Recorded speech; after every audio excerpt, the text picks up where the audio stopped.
Hello friends, आप सभी का स्वागत है आपकी अपनी यूट्यूब चैनल पे।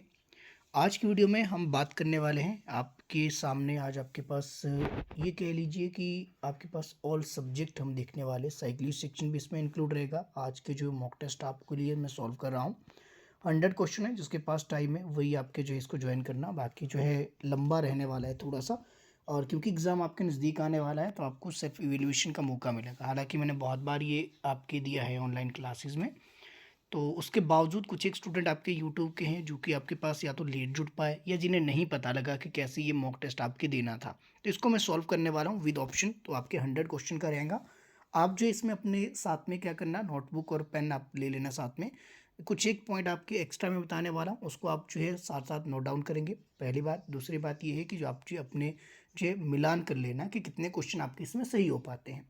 अगर आपका स्कोर इसमें 70+ रहा तो निस्संदेह आपकी तैयारी इतनी बेहतर है कि आपको सिर्फ रिवीजन पे ध्यान देने की ज़रूरत है, क्योंकि अब आपके पास समय जो है सिर्फ आपके रिवीजन का रह गया है। तो स्टार्ट करेंगे। आज का आपके पास पहला प्रश्न हम देख लेंगे। पहला प्रश्न जो आपके पास स्क्रीन पे रहेगा ये आपके पास साइक्लिस्ट सेक्शन से है। और पहला प्रश्न आपके पास क्या है, in Pavlov experiment the dog salivation triggered by the sound of the bell was considered to be. अब देखिए यहाँ पे एक्सपेरिमेंट जो था, इवान पेवलो का एक एक्सपेरिमेंट है जो कि डॉग के ऊपर आपके किया गया। अगर मैं बात करूँ तो किस आपके पास कंडीशनिंग से संबंधित था, क्लासिकल कंडीशनिंग से आपके पास ये संबंधित देखने को मिला। तो क्लासिकल कंडीशनिंग से पहला क्वेश्चन आपके पास यहाँ पे देखने को मिलता है। तो क्लासिकल कंडीशनिंग से पहला प्रश्न है। अब आपने बताना है कि इसमें से सही आपके पास कौन सा होगा। अनकंडीशनल स्टिमुलस था, अनकंडीशनल रिस्पॉन्स था, कंडीशनल स्टिमुलस था, या फिर आपके पास कंडीशनल रिस्पॉन्स यहाँ पे देखने को मिला।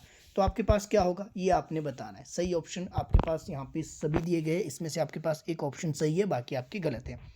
थोड़ा सा समझा भी देता हूँ जिन्होंने नहीं पढ़ी आपकी क्लासिकल कंडीशनिंग थ्योरी। क्या बात की गई है कि डॉग का जो सेलिब्रेशन है जो कि ट्रिगर्ड होता है आपके पास sound of the bell, bell के साथ इसकी जो कंडीशनिंग की गई, तो ये किस तरह का कंडीशन था, ये अनकंडीशनल तो नहीं था। तो कंडीशनल स्टिमुलस था फूड प्लस बेल। तो बेल के साथ जो कंडीशनिंग हुई है ये आपके पास क्या रहेगा, यानी कि आपके पास ऑप्शन जिसमें सी दिया था कंडीशनल स्टिमुलस, ये आपके पास यहाँ पे राइट हो जाना था। ठीक है, तो पहले का जिसने भी आपके पास यहाँ पे ऑप्शन जो सी था इसको आपके जो है लगाया है, बिल्कुल आपके पास ठीक है, और आपको एक नंबर यहाँ पे निसंदेह मिल जाएगा इसका। अगला प्रश्न आपके पास है, in the classical conditioning UCR and CR. आपने बताना है जो क्लासिकल कंडीशनिंग थ्योरी है, जैसे कि आपके हमने पढ़ लिया है क्लासिकल कंडीशनिंग थ्योरी के बारे में, हमने ऑलरेडी मैंने वीडियो भी डाली है। अगर आपने नहीं देखी है तो साइकोलॉजी की अलग से वीडियो उसमें जाकर देख लेना। ज़्यादा समय नहीं दूंगा आपको, 2-3-4 सेकंड आपको मिलेंगे सोचने के लिए। आप चाहे तो वीडियो को पॉज कर सकते हैं। इन क्लासिकल कंडीशनिंग यूसीआर और सीआर, ये यूसीआर क्या आपके पास, यूआर क्या है, यूसीआर नहीं, यूआर से इसमें पूछा है, और सीआर यहाँ पे आपके पास अनकंडीशनल रिस्पॉन्स और कंडीशनल रिस्पॉन्स दो की बात की गई है। कि अनकंडीशनल रिस्पॉन्स आपके पास और कंडीशनल रिस्पॉन्स, यानी कि रिस्पॉन्स जो होगा क्लासिकल कंडीशनिंग में हमने क्या देखा था, जब कंडीशनिंग हो जाती है तो रिस्पॉन्स हमेशा दोनों कैसे होते हैं, सेम होते हैं। यानी कि खाने को देखकर लार आना और बाद में सिर्फ आपके पास जो बेल है उस बेल की साउंड को सुन के आपके लार आना। तो यहाँ पे आपने क्या देखा, दोनों टाइम जो है, दोनों टाइम क्या हुआ, दोनों टाइम आपके पास जो है रिस्पॉन्स जो मिला वो आपके दोनों टाइम सेम मिला। यानी कि आई तो लार ही, ऐसा तो नहीं है कि लार आपके नहीं आई, या लार या कम या ज़्यादा मात्रा में आई। कम या ज़्यादा मात्रा हो भी सकती है, ऐसा नहीं है कि कम ज़्यादा नहीं होगी, लेकिन एक्चुअल में आ तो लार ही रही है। रिस्पॉन्स जो है, रिस्पॉन्स आपके पास किस तरह का देखने को मिला, तो रिस्पॉन्स आपको देखने को मिलता है यहाँ पे हमेशा वो सेम रहेगा। यानी कि एक बच्चे का जो है इंजेक्शन लगने के बाद रोना, और दूसरी बात जो है बच्चे को सिर्फ इंजेक्शन के नाम पर कहना कि तुझे इंजेक्शन लगाया जाएगा, उसके डर के मारे रोना। तो दोनों स्थितियों में आपके पास जो बच्चे का रोना है, बच्चे का जो आंसू आना है, वो हमेशा सेम रहेगा। तो यहाँ पे क्लासिकल कंडीशन थ्योरी में भी यही बात आपकी की गई थी कि यहाँ पे क्या होगा, ये हमेशा आपके पास सेम आपके रहने वाला है। तो आपके पास यस आप पे हो जाना था। जिसने भी किया है बिल्कुल आपके पास यहाँ पे ठीक है। आगे चलेंगे, आपके पास क्वेश्चन आपके पास नेक्स्ट है, who is called the father of green revolution. इसमें मिक्स है क्वेश्चन, जिससे आपके पास दो साइकोलॉजी के हो गए, कुछ आपके पास एसएसटी के है, कुछ जीके सेक्शन आपके पास होगा, कुछ एचबीजी के आपके पास होगा। यानी कि 150 क्वेश्चन का जो रेशो आपका रहता है, इंग्लिश को छोड़कर यहाँ पे मैक्सिमम आपके पास कवर किए गए हैं। इंग्लिश के लिए भी जो मैंने मॉडल टेस्ट पेपर आपके लिए बनाया है उसमें इंग्लिश भी इंक्लूड है, उसको भी आपके लेकर आऊँगा। अगर इसका रिस्पॉन्स सही लगता है, अगर स्टूडेंट यहाँ पे सीरियस है, लगेगा कि आपको इस वीडियो से कहीं हेल्पफुल मिल रही है, तो वो भी आपके लिए सॉल्व करूंगा, कोई दिक्कत नहीं है उसमें। अभी यहाँ पे प्रश्न देख लेते हैं। प्रश्न आपके पास क्या है, who is called the father of green revolution. Green revolution के जो आपके पास पिता है कौन कहलाए जाते हैं? ऑप्शन आपके पास दिए हैं, Verghese Kurien, Norman Borlaug, S Swaminathan, William Gandhi. अब देखिए यहाँ पे ऑप्शन दिए हैं, इसमें राइट क्या होगा? फादर ऑफ ग्रीन रिवॉल्यूशन, यानी कि आपके पास किसकी बात की गई है? हरित क्रांति की बात की गई है। भारत में जो हरित क्रांति है आप सभी को पता है, हरित क्रांति के जनक आपके पास कौन माने जाते हैं? तो हरित क्रांति के जनक की अगर हम बात करें तो आपके पास यहाँ पे जो सही हो जाना था, ऑप्शन जो बी दिया था नॉर्मन बार्लो, ये आपके यहाँ पे सही हो जाना था, सभी को पता है।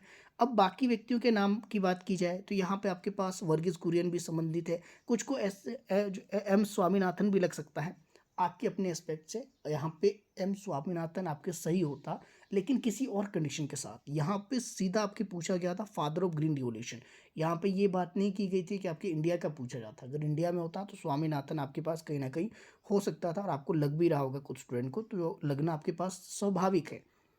अगले प्रश्न पे चलेंगे। अगला प्रश्न आपके पास है, operation flood is related to.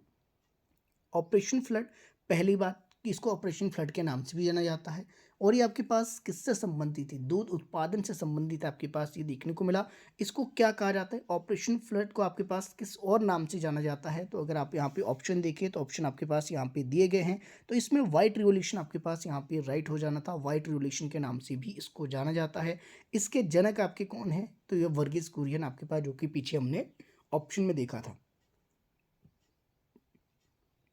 अगला क्वेश्चन आपके पास है क्वेश्चन नंबर 6। क्वेश्चन नंबर 6 नहीं, क्वेश्चन नंबर 5 आपके पास रहेगा, ये सीरियल नंबर थोड़े से आगे पीछे कोई दिक्कत नहीं है।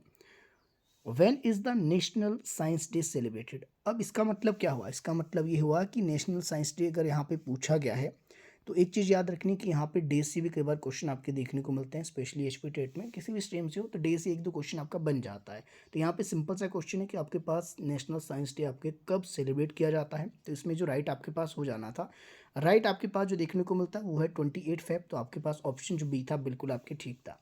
अब आपने कमेंट सेक्शन में करना है कमेंट। क्या कमेंट करेंगे?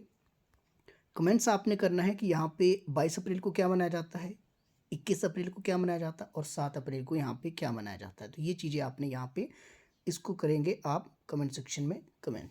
आगे चलेंगे आपके पास क्वेश्चन नंबर 7 आपके पास जो देखने को मिलेगा, the deficiency of vitamin C को। देखिए विटामिन सी की अगर हम बात करें, विटामिन सी की कमी से कौन सा रोग होता है? तो विटामिन से भी एक क्वेश्चन आपके जीके से के सेक्शन के अंदर बन जाता है। किसी भी स्ट्रीम से आप हो कोई दिक्कत नहीं है, यहाँ पे प्रश्न बन जाता है। और प्रश्न ऐसे ही बनता है, विटामिन सी की कमी से कौन सा रोग होता है, बी से कौन सा, सी से कौन सा, डी से कौन सा। तो यहाँ पे विटामिन आपके पास सी की बात की गई है।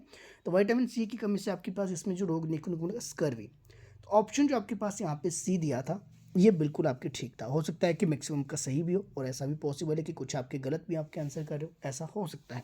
तो ऑप्शन जो सी दिया था बिल्कुल आपके पास यहाँ पे ठीक रहेगा। अब एक चीज़ आपने याद रखनी, नाइट ब्लाइंडनेस आपके पास किसकी कमी से होता है? एनीमिया और ऑस्टियोमेलेशिया आपके पास किसकी कमी से देखने को मिलता है? रिकेट्स आपके पास होगा, ये टिकेट्स नहीं है, ये आपके पास रिकेट्स होगा। ठीक है, तो या रिकेट्स एंड ब्लीड गम आपके पास किसकी कमी से देखने को मिलता है? ये चीज़ें आपको पता होनी चाहिए। आगे चलेंगे आपके पास क्वेश्चन नंबर नेक्स्ट है आपके पास, योजना आयोग स्टेब्लिश्ड इन विच ईयर? योजना आयोग जो कि आपके पास क्या है, नीति आयोग की जगह, नीति आयोग जो आपके पास है वो योजना आयोग की जगह आपके पास है। पहले योजना आयोग आपके काम करता था, तो ये आपके पास कब स्टेब्लिश इसको किया गया था, प्रश्न आपसे पूछा गया है। ऑप्शन आपके यहाँ पे दिए गए हैं कि आपके पास क्या इसमें राइट होगा। तो ऑप्शन अगर आप देखिए तो ऑप्शन यहाँ पे अलग अलग सभी के हैं, तो इसमें जो आपके पास राइट आंसर जो होगा, ऑप्शन जो बी दिया था 15 मार्च 1950। ज़्यादा समय इसलिए नहीं दे रहा हूँ क्योंकि वीडियो बहुत लंबा आपकी हो जाएगी, ये क्लास बहुत लंबी आपकी चली जाएगी। थोड़ा सा जल्दी आपको मैं बता रहा हूँ, तो कोशिश करें आप भी जल्दी यहाँ पे रिप्लाई करने की। तो यहाँ पे ऑप्शन जो बी था 15 मार्च 1950 आपके पास यहाँ पे राइट हो जाना था। आगे चलेंगे क्वेश्चन नंबर आपके पास नेक्स्ट है, classical conditioning theory of learning is given by. तो क्लासिकल कंडीशनिंग जो थ्योरी है, जो लर्निंग की क्लासिकल कंडीशनिंग थ्योरी है, यानी कि शास्त्रीय अनुबंधन का सिद्धांत है, इनमें से किसके द्वारा आपके दिया गया है? बी.एफ. स्किनर द्वारा, थॉर्नडाइक द्वारा, पेवलो द्वारा, या फिर आपके कोहलर द्वारा। राइट आंसर आपने बताना है। ऑप्शन आपके पास दिए गए हैं। तो क्लासिकल कंडीशनिंग थ्योरी किसके द्वारा दी गई थी? इवान पेवलो द्वारा। ऑप्शन यहाँ पे जो सी दिया है बिल्कुल आपके पास यहाँ पे राइट हो जाना था। नेक्स्ट आपके पास से क्वेश्चन नंबर नेक्स्ट रहेगा, who gave the title father of the nation to Mahatma Gandhi? Mahatma Gandhi को जो टाइटल है फादर ऑफ नेशन, यानी कि आपके पास राष्ट्रपिता जो आपके कहा था, किसने कहा था? ऑप्शन आपके पास है गोपाल कृष्ण गोखले, सुभाष चंद्र बोस, जवाहरलाल नेहरू, और आपके पास मदन मोहन मालवीय। तो यहाँ पे आपके पास ऑप्शन दिया है, हालाँकि सभी से मेरा मन तो ये कर रहा है कि सभी से एक-एक फैक्ट आपको बता के चलूँ विद ऑप्शन, क्योंकि 100 क्वेश्चन करने हैं आज की क्लास में तो फिर पॉसिबल नहीं हो पाएगा 100 करना।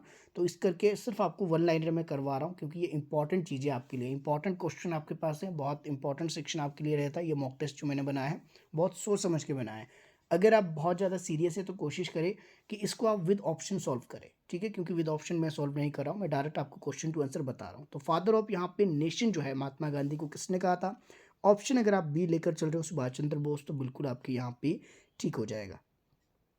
Indira call is situated in, Indira call आपके पास यहाँ पे क्या स्थिति है? यहाँ पे अगर आप इंडिया का मैप देखें तो इंडिया के मैप में आपके पास जो फोर है, जैसे कि आपके पास नॉर्थ का जो आपके पास लास्ट पॉइंट आपके देखने को मिलता है, नॉर्थ पॉइंट की बात की जाए, साउथ पॉइंट की बात की जाए, ईस्ट की लास्ट की बात की जाए और आपके पास वेस्ट की लास्ट की बात की जाए, इन सभी के अलग अलग छोर है। तो नॉर्थ की अगर हम बात करें, नॉर्थ में आपके पास जो लास्ट पॉइंट है, जो आपके अकॉर्डिंग टू लेटीट्यूड है, जो अक्षांश रेखा के हिसाब से लास्ट पॉइंट आपके टच करता है इंडिया का, वो इंदिरा कोल आपके लद्दाख में देखने को मिलता है।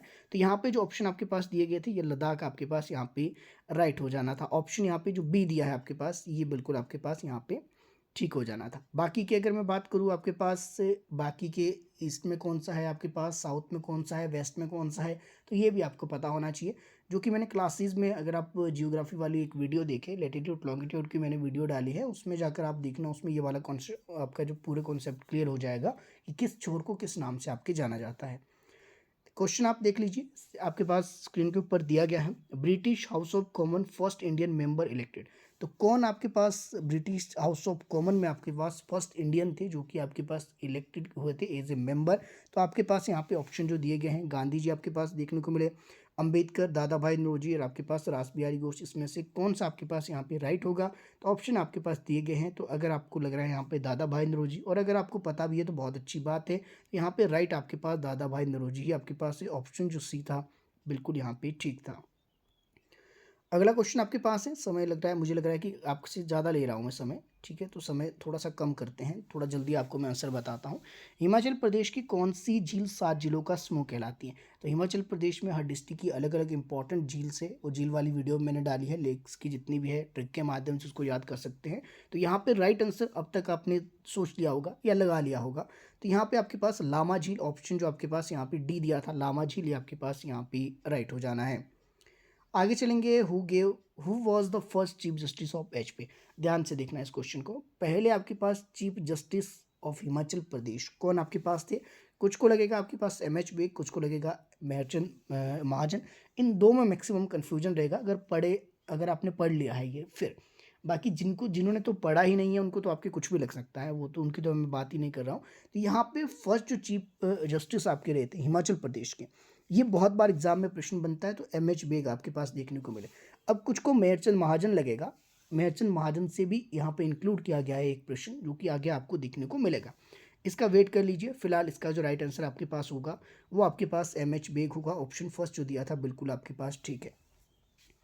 अगला प्रश्न है आपके पास, मिनी स्विट्जरलैंड हिमाचल प्रदेश में स्थित है। बिल्कुल सभी को पता है मिनी स्विट्जरलैंड आपके हिमाचल प्रदेश में स्थित है। तो भारत का जो मिनी स्विट्जरलैंड है वो हिमाचल प्रदेश में आपके देखने को मिलता है। हिमाचल प्रदेश में आपके पास डिस्ट्रिक्ट चंबा के अंदर ही देखने को मिलता है। लेकिन यहाँ पे ऑप्शन में आपके पास डिस्ट्रिक्ट का नाम नहीं दिया गया है, यहाँ पे डायरेक्ट एक प्लेस का नाम दिया गया है, जो कि आपके पास देखिए मिनी स्विट्जरलैंड आपके खजियार को आपके कहा जाता है। तो आपके पास खजियार यहाँ पे राइट हो जाना था। तो ऑप्शन आपके पास जो दिया गया था सी, बिल्कुल आपके ये ठीक है। तो ये आप यहाँ पे देख लेना। आगे चलेंगे, आपके पास क्वेश्चन आपके पास नेक्स्ट रहेगा, हिमाचल प्रदेश कब तक मुख्य आयुक्त क्षेत्र रहा? तो हिमाचल प्रदेश कब तक मुख्य आयुक्त क्षेत्र रहा था? सभी को पता है आपके पास कब तक ये देखने को मिला। ऑप्शन अगर आप देखें 1948, 1956, 1971, 1951। क्वेश्चन नंबर 16 की अगर मैं बात करूं, इसका जो राइट आंसर आपके पास हो जाना था, ऑप्शन जो आपके पास यहाँ पे डी दिया है, बिल्कुल आपके पास ये सही हो जाना था। अब ये क्यों सही हो जाना था? क्योंकि 1951 में आपके पास से जो भारत संसद है, जो इंडियन पार्लियामेंट है, उसके अंदर एक प्रस्ताव पास होता है। प्रस्ताव आपके क्या पास हुआ? उस प्रस्ताव के माध्यम से पार्ट सी जो राज्यों को मान्यता आपके प्रदान की गई। तो ऑप्शन यहाँ पे जो आपके पास ऑप्शन डी दिया था, 1951 की ये बात है, तो 1951 में पार्ट सी आपके पास इसको बना दिया गया था, जिसमें कि बिलासपुर भी 1954 में पार्ट सी होने के बावजूद आपके इसको हिमाचल में इसको सम्मिलित किया गया था। तो हिमाचल सबसे पहले 1948 में 4 जिलों के साथ आपके अस्तित्व में आया। आई होप ये वाला फैक्ट तो आपको सभी को पता ही होगा। ठीक है, आगे चलते हैं, अगला प्रश्न आपके देख लेंगे। प्रश्न आपके पास यहाँ पे रहेगा, हिमाचल प्रदेश के प्रथम और एकमात्र व्यक्ति जिन्होंने सर्वोच्च न्यायालय के न्यायाधीश के रूप में काम किया है। तो यही वाला प्रश्न जो आपको मैं ऊपर समझा रहा था, क्योंकि कुछ लोगों को आपको क्या लग रहा था मेहरचंद महाजन है।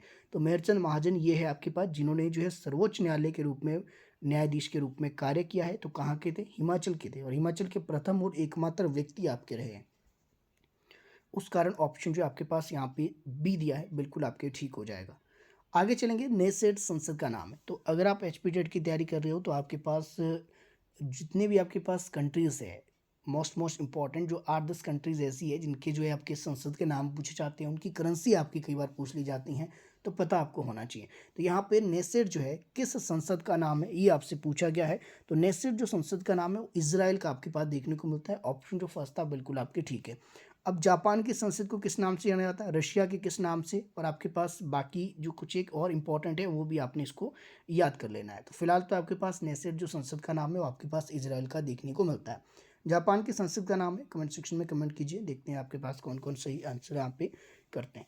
First female elected to 6th governor of Maharashtra. तो महाराष्ट्र के जो आपके पास 6th गवर्नर के रूप में आपके इलेक्ट हुई थी, पहली महिला आपके पास ये देखने को मिली। तो कौन आपके पास थी? ऑप्शन आपके पास दिए गए हैं, लक्ष्मी पंडित, राजकुमारी अमृत कौर, इंदिरा गांधी, सुचेता कृपलानी। इसमें से राइट आपके पास क्या होगा ये आपने यहाँ पे बताना है। अगर बात की जाए यहाँ पे राइट की, तो फर्स्ट फीमेल इलेक्ट टू आपके पास 6th गवर्नर ऑफ महाराष्ट्र, ये आपके पास विजय लक्ष्मी पंडित। ऑप्शन जो फर्स्ट था बिल्कुल आपकी यहाँ पे सही हो जाना था। संयुक्त अधिवेशन की बात की जाती है, यहाँ पे संयुक्त अधिवेशन क्या है? संयुक्त अधिवेशन किस अनुच्छेद के अंतर्गत, जो ज्वाइंट सेशन आपके पार्लियामेंट में आपके बुलाया जाता है, राष्ट्रपति इसको बुलाता है, किस आर्टिकल के अंतर्गत यहाँ पे ज्वाइंट सेशन आपके बुलाया जाता है राष्ट्रपति द्वारा? तो यहाँ पे आर्टिकल जितने भी है इन सभी का पता होना चाहिए। आर्टिकल 1, 2, 3 किससे संबंधित है, आर्टिकल 368 किससे, 226 किससे, सारे इंपॉर्टेंट है। और यहाँ पे राइट जो आपके पास है वो आर्टिकल 108 है, ये संबंधित है आपके पास ज्वाइंट सेशन जो आपके पास होता है। तो ज्वाइंट सेशन आपकी बुलाता कौन है? इसको प्रेसिडेंट द्वारा आपके बुलाया जाता है, और प्रेसिडेंट इसको बुलाता है। हालांकि इसकी जो अध्यक्षता है यहाँ पे ज्वाइंट सेशन जो आपके होता है, इसकी अध्यक्षता जो आपके पास करते हैं वो आपके पास करते हैं लोकसभा के अध्यक्ष जो है, इसकी अध्यक्षता आपके करता है। तो यहाँ पे आर्टिकल 108 आपके पास सही हो जाना था। भारतीय संविधान में मौलिक अधिकार की रक्षा का अधिकार किस अनुच्छेद के अंतर्गत आपके देखने को मिलता है? तो भारतीय संविधान में जो मौलिक अधिकार की रक्षा है वो मौलिक अधिकार के किस अनुच्छेद के अंतर्गत आता है? तो आपसे सिंपल सा प्रश्न पूछा गया, सभी को पता है। और यहाँ पे अगर मैं बात करूँ, ये आपके अधिकार जो है ये सुप्रीम कोर्ट के तहत आपके रिट जारी यहाँ पे की जाती है। अगर आपके पास यहाँ पे हाई कोर्ट होता तो यहाँ पे आर्टिकल आपके अलग होने थे, और अगर एक आर्टिकल आपके पास 226 आपके दिया होता तब भी यहाँ पे हो सकता है कन्फ्यूजन आपकी क्रिएट हो सकती है। फिर आपने क्वेश्चन को ध्यान से पढ़ना है। लेकिन यहाँ पे 226 आपके आर्टिकल नहीं दिया गया है, इसका मतलब आर्टिकल जो आपके पास 32 है, जो कि ऑप्शन फर्स्ट आपकी दिया गया है, ये आपके पास निस्संदेह यहाँ पे सही हो जाएगा। इसमें 5 तरह की रिट आपकी जारी की जा सकती हैं सर्वोच्च न्यायालय से। तो यहाँ पे डायरेक्ट आप जा सकते हैं सर्वोच्च न्यायालय में, तो ये आपको पता होना चाहिए ये वाली चीज़। ठीक है, आगे चलेंगे। आपके पास भारतीय संविधान की किस धारा के अंतर्गत पंचायती विषय रखा गया है? तो ये प्रश्न आपके पास सिंपल सा है, पंचायती राज से संबंधित आप समझ लीजिए। तो यहाँ पे किस धारा की बात की गई, देखिए ध्यान से देखना, प्रश्न आपसे पूछा गया धारा, आपसे अमेंडमेंट नहीं पूछा गया है, आपसे धारा पूछा गया है। एक्चुअल में धारा के हिसाब से भी ये गलत है, लेकिन कोई बात नहीं, इस तरह के आपके कन्फ्यूजन वाले क्वेश्चन आपको एग्जाम में भी देखने को मिलते हैं। जानबूझ के मैंने ये इस तरह से इसको धारा लिखा है, हालांकि धारा का मतलब आपके पास आर्टिकल होता है, लेकिन यहाँ पे धारा इसलिए आपके क्योंकि आपको कन्फ्यूज यहाँ पे किया जा रहा है। तो यहाँ पे ऑप्शन अगर आप देखिए तो यहाँ पे जो आपके पास ऑप्शन जो सी है ये आपके पास भाग 9 इंपॉर्टेंट आपके रहेगा। किस धारा में पंचायती जो राज विषय आपके पास देखने को मिलता है? भाग 9 में। बात की जाए यहाँ पे अमेंडमेंट कौन सा था, तो अमेंडमेंट आपके पास 73rd अमेंडमेंट था, 1992 में आपके हुआ है। इसके बारे में और डिटेल में आपने जानना होगा तो इसके अलग से एक वीडियो बनाई है, उसमें जाकर आप उसको देख लेना अगर आपने डिटेल में थोड़ा सा इसके बारे में देखना होगा, क्योंकि पंचायती राज से प्रश्न आपके बन जाते हैं। अगले प्रश्न की ओर चलते हैं। दल बदल विरोधी कानून किस अनुसूची के अंतर्गत सम्मिलित आपके पास देखने को मिलता है? तो दल बदल आपके पास कौन सी अनुसूची है? तो यहाँ पे इंपॉर्टेंट जो अनुसूचियाँ हैं वो सारी यहाँ पे मेंशन। 9वीं अनुसूची इंपॉर्टेंट है, 7th इंपॉर्टेंट है, 11th इंपॉर्टेंट है, और आपके पास 10th इंपॉर्टेंट है। ये सारी आपके पास इंपॉर्टेंट है। टोटल अनुसूचियाँ कितनी हैं ये भी आपको पता होना चाहिए। मूल रूप से संविधान में कितनी अनुसूचियाँ थी ये आपको पता होना चाहिए। ये सारी चीज़ें छोटे छोटे फैक्ट आपको पता होने चाहिए। तो दल बदल विरोधी जो आपके अनुसूची है ये आपके पास 10 में देखने को मिलता है। ऑप्शन जो फर्स्ट था यहाँ पे ये राइट था। भारतीय संविधान का कौन सा अनुच्छेद नागरिकों के मौलिक अधिकारों की जो है रक्षा की गारंटी देता है? तो यहाँ पे यही वाला है जो आपको मैं पीछे समझा रहा था कि अगर आपके आर्टिकल 226 होता तो फिर स्थिति कुछ और होती। अब यहाँ पे भारतीय संविधान का कौन सा अनुच्छेद है जो कि मौलिक अधिकारों की रक्षा की आपको गारंटी प्रदान करता है? तो आर्टिकल 32 सुप्रीम कोर्ट में और आर्टिकल 226 आपके पास हाई कोर्ट में जाने की आपको अनुमति देता है और वहाँ से आपके रिट जारी यहाँ पे करवा सकते हैं। तो इस हिसाब से ये दोनों हुए, तो ऑप्शन आपके पास जो सी था बोथ, ये आपके पास यहाँ पे राइट हो जाएगा। तो बोथ वाला ऑप्शन आपके पास यहाँ पे राइट है, तो इसको आप यहाँ पे दिख कर चलेंगे। आगे चलेंगे, क्वेश्चन नंबर आपके पास नेक्स्ट है, संविधान सभा के समक्ष उद्देश्य प्रस्ताव। पहला प्रश्न देखिए, इसमें दो तीन प्रश्न बनते हैं कि संविधान सभा के समक्ष जो उद्देश्य प्रस्ताव आपके किसने पेश किया था, पहला प्रश्न। दूसरा प्रश्न आपका बन जाता है कि संविधान सभा के समक्ष जो उद्देश्य प्रस्ताव है ये किसने रखा था, कब रखा था और इसको कब पास किया गया। अलग अलग ये तीन प्रश्न आपके पास हैं। तो यहाँ पे क्या पूछा गया है कि संविधान सभा के समक्ष आपके उद्देश्य प्रस्ताव पेश किया गया, तो पेश किया गया था ये 13 दिसंबर 1946। तो ऑप्शन यहाँ पे डी है वो आपके पास राइट होगा। हालांकि पास ये 22 जनवरी 1947 को आपके देखने को मिला। तो छोटे छोटे फैक्ट आप लेकर चलेंगे तो बेहद बढ़िया है। बाकी अगर बात की जाए, बाकी के ऑप्शन भी इसमें कुछ सोच समझ कर मैंने रखे हैं। जैसे कि आपको मैं एग्जांपल दे दूं, 9 दिसंबर 1946 इसलिए रखा है क्योंकि इस दिसंबर संविधान की पहली जो बैठक आपके देखने को मिलती है 9 दिसंबर 1946। 11 दिसंबर 1947 तो आपके पास गलत होगा। अगर ये 11 दिसंबर 1946 होता तो यहाँ पे संविधान की दूसरी बैठक हुई थी, इसमें जो संविधान सभा के जो स्थायी अध्यक्ष आपके डॉक्टर राजेंद्र प्रसाद आपके चुने गए थे। तो उस करके आपके पास ये इस तरह के फैक्ट आपके बन सकते हैं। 22 जुलाई 1946 की अगर मैं बात करूं तो यहाँ पे 22 जुलाई अगर 1947 होता तो इससे एक और प्रश्न आपके निकल कर आप सामने आना था। चलिए वापस चलते हैं अपने क्वेश्चन पे, क्योंकि अगर भटक गए तो 100 क्वेश्चन आपके ये पॉसिबल नहीं हो पाएंगे कम से कम समय में। अगला प्रश्न आपके पास है, संविधान सभा का अध्यक्ष 9 दिसंबर 1946 से लेकर 11 दिसंबर 1946 तक किसे चुना गया था। तो यहाँ पे संविधान सभा की पहली बैठक 9 दिसंबर को होती है और जब आपकी पहली बैठक होती है तो इसमें एक अस्थायी अध्यक्ष के तौर पे आपके जो चुने गए थे उनका नाम आपसे पूछा गया है। ऑप्शन आपके पास सचिदानंद सिन्हा, पंडित जवाहरलाल नेहरू, सुभाष चंद्र बोस, राजेंद्र प्रसाद। ऑप्शन आपके पास सभी दिए गए, इसमें से सही आपने बताना है कौन सा है। तो 9 दिसंबर को जब ये पहली बैठक हुई उस समय अध्यक्ष आपके कौन चुना जाएगा इसका निर्णय नहीं किया गया था।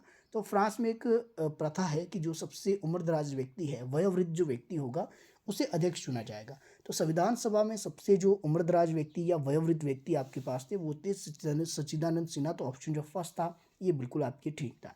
उसके बाद 11 दिसंबर 1946 को संविधान सभा का जो अध्यक्ष है वो आपके डॉक्टर राजेंद्र प्रसाद को बनाया गया। हालांकि ये सिर्फ संविधान सभा के रूप में जब बैठक होती थी उसके अध्यक्ष थे। एक बैठक आपकी विधायिका के तौर पर देखने को मिलती थी संविधान सभा की, उसकी अध्यक्षता आपके जीवी मावलंकर करते थे। अलग अलग फैक्ट है दोनों, अलग अलग याद इसको आप रखेंगे।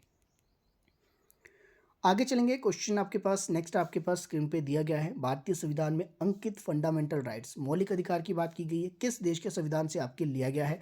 अमेरिका, जर्मनी, आपके पास रूस है, आपके पास जर्मनी 2 बार दिया है, कोई दिक्कत नहीं है यहाँ पे।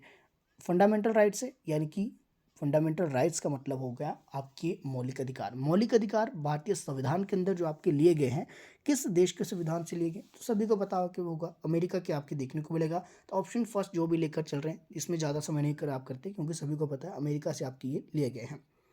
भारत का राष्ट्रीय गीत पहली बार आपके कब गाया गया, तो भारत के राष्ट्रीय गीत की अगर मैं बात करूं, राष्ट्रीय गीत आपके पास सभी को पता है वंदे मातरम आपके पास देखने को मिलता है। तो वंदे मातरम भारत का जो राष्ट्रीय गीत है इसको पहली बार आपके पास कब गाया गया।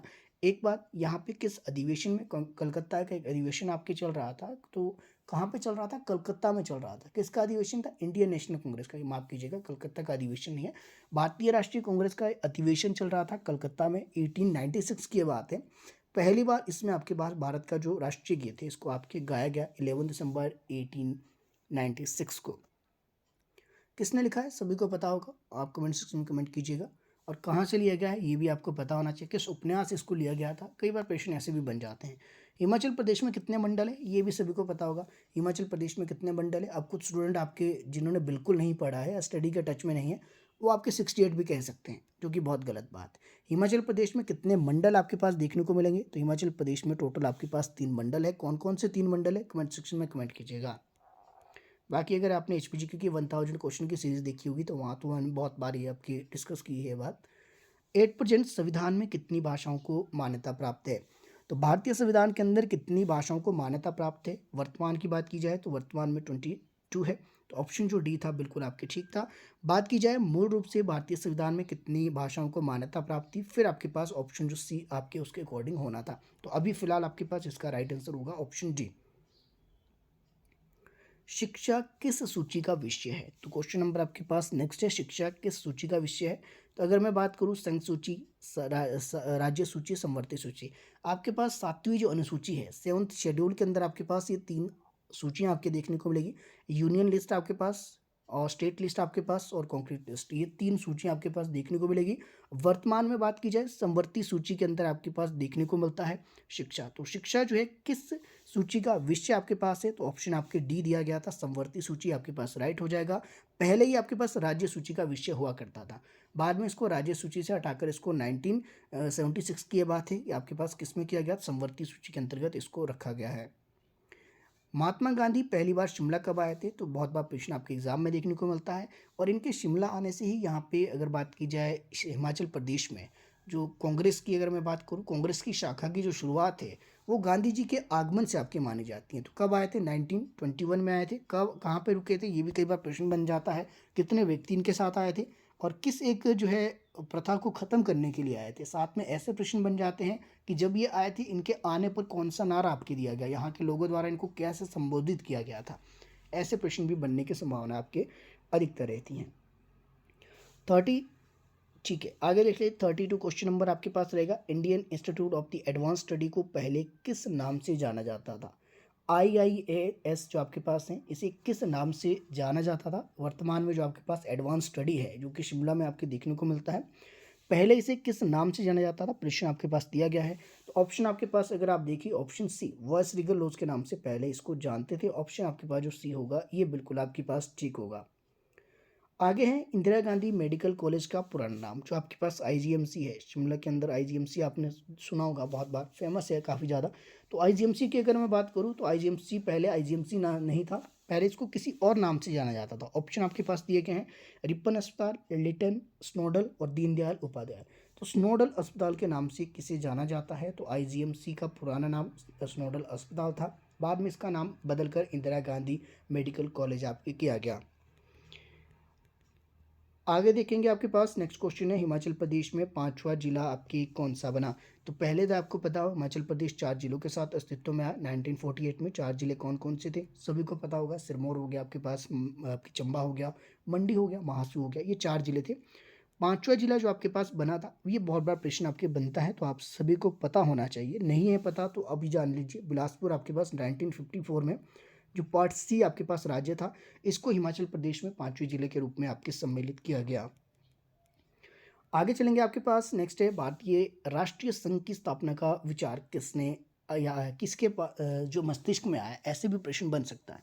तो भारतीय राष्ट्रीय कांग्रेस की जो स्थापना का विचार है किसके मस्तिष्क में पहली बार आया? देखिए जो भारतीय राष्ट्रीय संघ है, ये पहले आपके पास भारतीय राष्ट्रीय संघ था, पहले आपके पास भारतीय राष्ट्रीय कांग्रेस नहीं था। तो पहले ये इंडियन नेशनल यूनियन आपकी हुआ करता था, संघ के रूप में आपकी इसको स्थापित किया गया था, पहले इंडियन नेशनल कांग्रेस नहीं था। तो इसका विचार सबसे पहले किसके मन में आया था? एओ ह्यूम के मन में। एओ ह्यूम क्या थे? एक अंग्रेज अधिकारी थे, इनके मन में ये विचार आया कि एक संघ बनाया जाए, जो संघ आपके पास जो आम जनता है उनकी समस्याओं को जो है एक माध्यम बनाया जाए, एक कह सकते हैं औपचारिक तौर पे जो है लोगों की समस्याओं को जो है सरकार के समक्ष रखना इसका काम था। तो इसके कर एक संघ बनाया गया, बाद में इसका नाम बदलकर संघ से इसको कांग्रेस आपकी किया गया। तो ये सारी चीज़ें अगर आप देख रहे हैं quality learn point YouTube channel, तो आप क्या कीजिए, प्लेलिस्ट में जाइए, बहुत से टॉपिक ऐसे हैं, बहुत सी एक मेरी एक कह लीजिए कि अगर मैंने एक टॉपिक आपके डाल दिया, उस टॉपिक को मैं रिपीट नहीं करता, तो उस कारण जो है आपको हो सकता है कि पुरानी वीडियोज़ आपने नहीं देखी होगी। तो पहली बार अगर आप जुड़े हो तो आप चाहे तो प्लेलिस्ट में चले जाइए, quality learn point YouTube channel की प्लेलिस्ट है, तो प्लेलिस्ट में आप चले जाइए, उसमें जाकर आप यहाँ पे पुरानी वीडियोज़ देख सकते हैं। एक बार जो मैंने टॉपिक करवा दिए, उन टॉपिक को जो बार बार मैं नहीं करवाता, लेकिन एक अपडेट के साथ इसको लेकर भी आऊँगा। देखते हैं अगर जिससे मुझे समय लगता है तो कुछ एक टॉपिक आपके पास दोबारा इसमें अमेंडमेंट होने हैं, कुछ इन्फॉर्मेशन इसमें नहीं डालनी है, वो मैं कोशिश करूँगा जैसे मुझे समय लगेगा प्रोवाइड करवा दूँगा। बाकी आप अभी प्लेलिस्ट में जाकर देख लेना बाकी के जितने टॉपिक आपके पास हैं। इंदिरा पॉइंट आपके पास सिचुएटेड है। देखिए इंदिरा पॉइंट, ये भी आपके पास 2 फैक्ट यहाँ से बनते हैं। ये है भारत की जो दक्षिणतम भूमि है, एक तो भारत की मुख्य भूमि है जो कि आपके पास क्या है, तमिलनाडु में स्थित है आपके पास कन्याकुमारी, ठीक है। कन्याकुमारी है मुख्य भूमि का दक्षिण बिंदु। अगर आपसे पूछा जाए दक्षिणतम बिंदु, तो वो आपके पास जो देखने को मिलता है वो कहाँ देखने को मिलता है, अंडमान निकोबार के में देखने को मिलता है, जिसको कि किस नाम से जाना जाता है, उसको जाना था इंदिरा पॉइंट के नाम से। इंदिरा पॉइंट जो दक्षिणतम बिंदु है। इंदिरा कोल आपके पास क्या है, इंदिरा कोल आपने अभी देखा, पीछे हमने क्वेश्चन ये किया, वो आपके उत्तरी बिंदु आपके देखने को मिलता है। तो यहाँ पे आपके पास निकोबार जो है, अंडमान निकोबार में आपके देखने को मिलता है इंदिरा पॉइंट, जो कि आपके पास भारत का दक्षिणतम बिंदु आपके कहलाता है। ऑप्शन जो डी था यहाँ पे बिल्कुल आपके ठीक हो जाना था। नेक्स्ट आपके चलेंगे क्वेश्चन नंबर आपके पास नेक्स्ट है, under which article finance emergency can be declared in India. तो किस आर्टिकल के अंतर्गत भारत में जो है वित्तीय आपातकाल की घोषणा आपकी की जाती है। तो आप सभी को पता है आर्टिकल 352 क्या है, आर्टिकल 356 क्या है, आर्टिकल 360 क्या है। आर्टिकल 368 तो यहाँ पे है ही नहीं इमरजेंसी से, तो इसकी बात भी नहीं करते। तो यहाँ पे इमरजेंसी से रिलेटेड 3 आर्टिकल है, जिसमें से आर्टिकल 360 आपके जो है वित्तीय आपातकाल से संबंधित है। ऑप्शन जो आपके पास सी दिया था ये आपके पास यहाँ पे सही हो जाना था। आगे चलेंगे आपके पास, according to Skinner operant conditioning theory a negative reinforcement is. अब देखिए ऑपरेंट कंडीशनिंग जो थ्योरी है, जिसको आप सक्रिय अनुबंधन का सिद्धांत कहते हो, ये आपके पास ये क्रिया प्रसूत अनुबंधन का सिद्धांत में उसको कहा जाता है। एक ही बात है, ऑपरेंट कंडीशनिंग कह लीजिए, क्रिया प्रसूत कह लीजिए, या फिर आपके पास सक्रिय अनुबंधन कह लीजिए, एक ही बात है। तो इसमें ऑपरेंट कंडीशनिंग थ्योरी में जो आपके पास नेगेटिव रिइंफोर्समेंट है, वो आपके पास किसके लिए आपके यूज़ किया जाता है और आपके है क्या। तो आपके पास ऑप्शन दिए गए, बिहेवियर थेरेपी है, रिइंफोर्सर है, अ रिम्यूअल ऑफ पॉजिटिव रिइंफोर्समेंट, या सेल्फ रिइंफोर्समेंट आपके देखने को मिलेगा। तो किसके लिए आपकी हो जाता है ये removal of the positive reinforcement. तो किसके लिए नेगेटिव रिइंफोर्समेंट आप यूज़ करेंगे, जो पॉजिटिव है उसको जो है रिमूव करने के लिए। तो इसके व्यवहार में परिवर्तन करने के आप क्या करेंगे, यहाँ पे नकारात्मक पुनर्बलन का प्रयोग करेंगे। तो ऑप्शन आपके पास जो सी दिया है, रिमूवल ऑफ पॉजिटिव रिइंफोर्समेंट, ये आपके पास यहाँ पे राइट हो जाएगा। B F Skinner is famous for his theory. आपके पास सभी को पता है लर्निंग की कौन सी थ्योरी है, तो ऑपरेंट कंडीशनिंग अभी तो हमने बात की, ऑप्शन जो बी था आपके पास यहाँ पे राइट हो जाएगा। इसके ऊपर अलग से वीडियोस बनी है, थ्योरीज के ऊपर जाकर देख लेना अगर आपको लगेगा कि आपको देखनी है। Operant conditioning behaviour and reinforcement is, तो क्या आपके पास पॉजिटिव होगा या नेगेटिव होगा। जो बिहेवियर आपके पास ऑपरेंट कंडीशनिंग बिहेवियर आपके पास है, ये रिइंफोर्समेंट के तौर पे पॉजिटिव भी हो सकता है, नेगेटिव भी हो सकता है। तो यहाँ पे ऑप्शन जो सी दिया है बोथ आपके पास यहाँ पे राइट हो जाएगा। स्ट्रेट फ्रॉम दी हार्ट आपके पास पुस्तक के लेखक कौन है। तो पुस्तक कई बार पूछ ली जाती है, जो फेमस आपके पास राइटर है, आपके पास कोई आपके पास कह लीजिए कि स्पोर्ट्स पर्सन है, कोई आपके पास नेता है जिसने कोई बुक लिखी है हाल ही में। करंट अफेयर में 2-3 क्वेश्चन ऐसे पूछे जाते हैं। तो स्ट्रेट फ्रॉम दी हार्ट पुस्तक के लेखक आपके कौन है, तो ऑप्शन आपके पास जो बी दिया गया था कपिल देव, ये बिल्कुल आपके यहाँ पे सही हो जाएगा। हॉकी के जादूगर किसे कहते हैं, तो हॉकी के जादूगर के नाम से किसे जाना जाता है, तो आप सभी को पता होगा, इनके जन्मदिन पर आपके जो है खेल दिवस के रूप में भी इसको मनाया जाता है। तो यहाँ पे मेजर ध्यानचंद है, इनको हॉकी के जादूगर के रूप में आपकी जाना जाता है। बाकी पीटी उषा को क्या कहा जाता है, मिल्खा सिंह को क्या कहा जाता है, सरोजिनी नायडू को क्या कहा जाता है, कमेंट सेक्शन में कमेंट कीजिएगा और आपको पता होना चाहिए।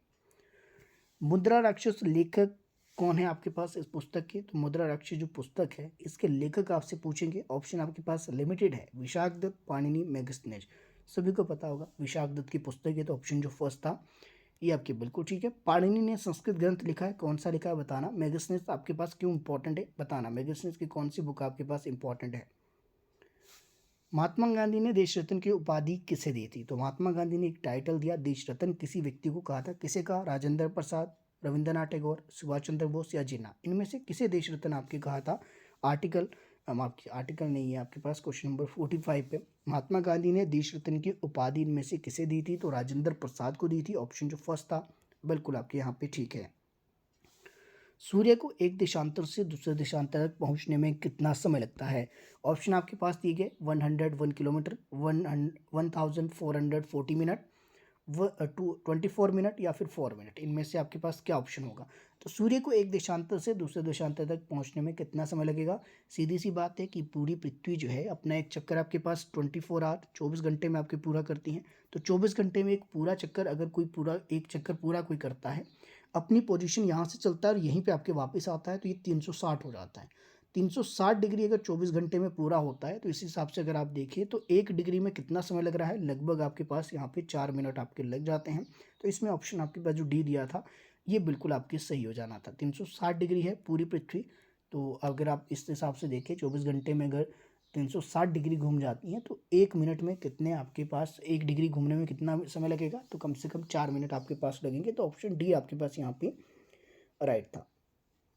बंगाल विभाजन आपके वापस कब लिया गया? ध्यान से प्रश्न सुनना, कई बार स्टूडेंट को लगता है कि बंगाल विभाजन है, सीधा आपके पास ऑप्शन जो फर्स्ट दिखा 1905 वो लगा दिया, ऐसा नहीं करना है। ध्यान से प्रश्न को सुनेंगे आप, बंगाल विभाजन कब वापस लिया गया था? तो बंगाल विभाजन हुआ था आपके पास 1905 में, इसको लिया वापस कब गया था? 1911 में। तो कुछ एक्स्ट्रा फैक्ट बताने के चक्कर में आपका टाइम ज़्यादा लगेगा, उस डायरेक्ट क्वेश्चन पे आ जाते हैं।